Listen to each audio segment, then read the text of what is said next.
my name is Iikka. And I'm Erin, and we're coming from Etteplan's Additive Manufacturing and Optimization team. Yeah. Today we will talk about these little test pieces you can see over here.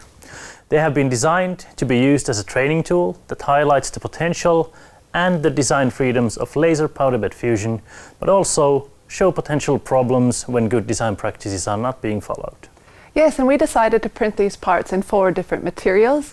We used aluminum, stainless steel, titanium, and maraging steel so that we can observe the differences in surface quality, printability, weight, and so on. It's also interesting to note that the cost of printing these 4 identical parts vary quite a bit.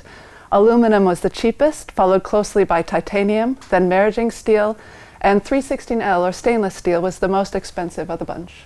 So, if you wonder why our components look like this, the reason is pretty simple.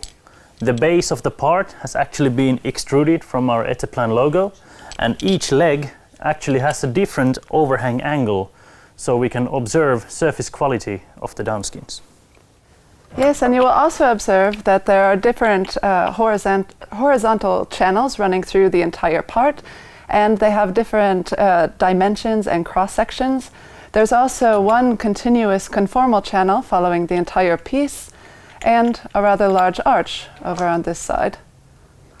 And finally, within our lattice structure here, we have a zigzagging ball chute, so you can drop a little ball through the top and it comes out the bottom. There are also 2 moving pieces in this component, so we have integrated a hinge over here and also a slider here. Some organic shapes have been introduced from the results of an imaginary topology optimization case, which you can see over here. Yes, and we've also added different types of infill, including lattice, which I already mentioned. There's a gyroid in the middle, and a square extrusion that you can see here. We have also included some ribs, which may be used for weight reduction and strengthening the structure wherever it's being used. So if you'd like to learn more about these test pieces and how they're utilized in our AM trainings, please follow the link below. And also from the same link you can download the STL geometry to this piece to have a closer look at the features or even print it out yourself. Thank you.